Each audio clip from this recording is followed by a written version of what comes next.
Okay, we're going on to 16.6, combination of capacitors. We're going to be discussing parallel and series capacitors. Okay, we can combine capacitors in circuits in different ways, but most reduced to two simple configurations. Let me move this off to the side here.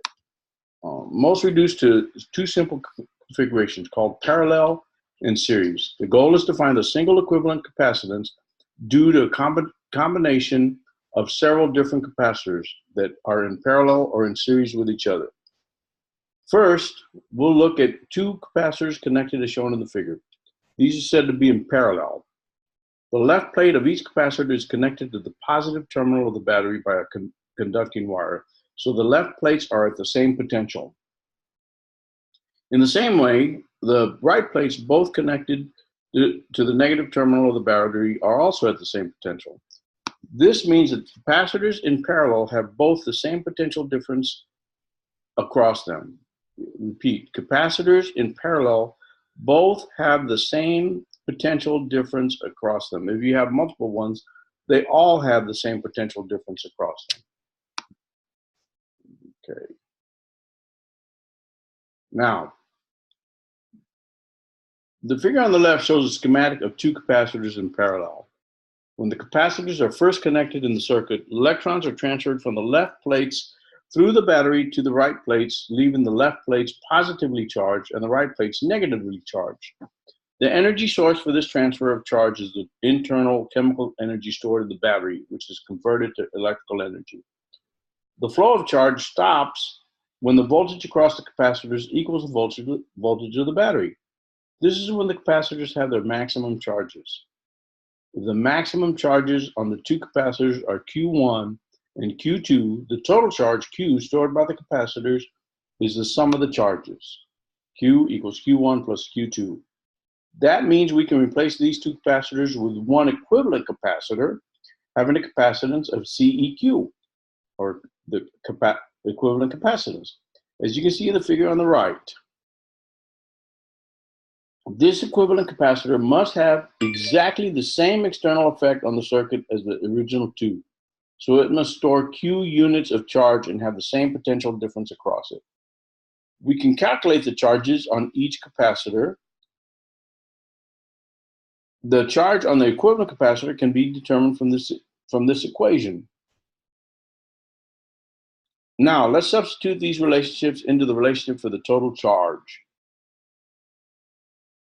As you can imagine, if we continue adding capacitors in parallel, we get this result. C equivalent equals C1 plus C2 plus C3 and so forth. From this, you can see that the equivalent capacitance of a parallel combination of capacitors is larger than any of the individual capacitances. Let's repeat that. The equivalent capacitance of a parallel combination of capacitors is larger than any of the individual capacitances. Okay, now we'll talk about capacitors in series. For a series combination of capacitors, the magnitude of the charge must be the same on all plates. Let's see how this works. When a battery is connected to the circuit, electrons with total charge plus Q are transferred from the left plate of C1 to the right plate of C2 through the battery. So the left plate of C1 has a charge of minus Q. This means the magnitudes of the left plate of C1 and the right plate of C2 must be the same. Now, let's look at the right plate of C1 and the left plate of C2 in the middle. These plates are not connected to the battery, and when we look at them together, it must be electrically neutral. The charge of plus Q on the left plate of C1 attracts negative charges to the right plate of C1.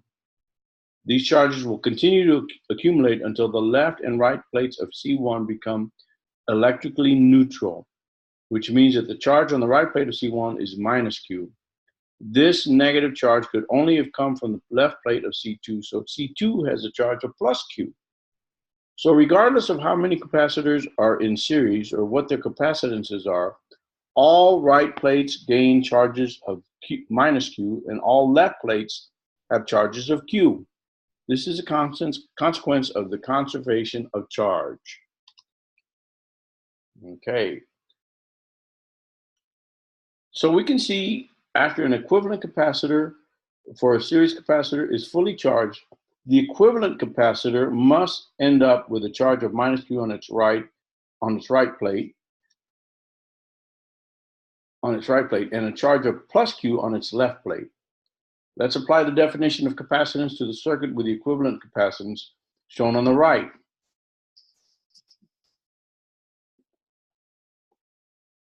Where delta V is the potential difference between the battery terminals.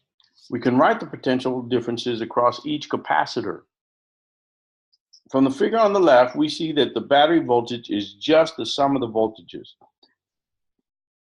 where delta V1 and delta V2 are the potential differences across capacitors C1 and C2, which is a consequence of the conservation of energy.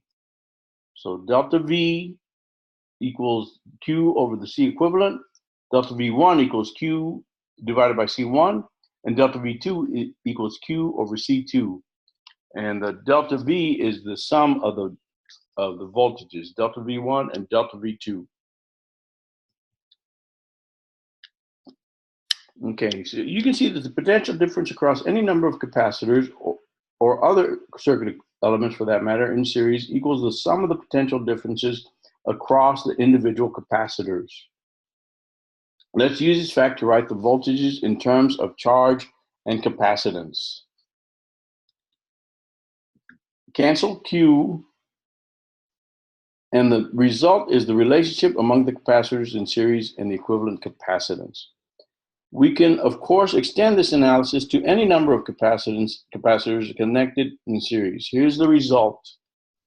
Notice that this equation implies that the equivalent capacitance of a series combination is always smaller than any individual capacitance in the combination. Now, a word of warning, what that bottom, either the second to the last or the last equation are calculating are the reciprocal of C equivalent.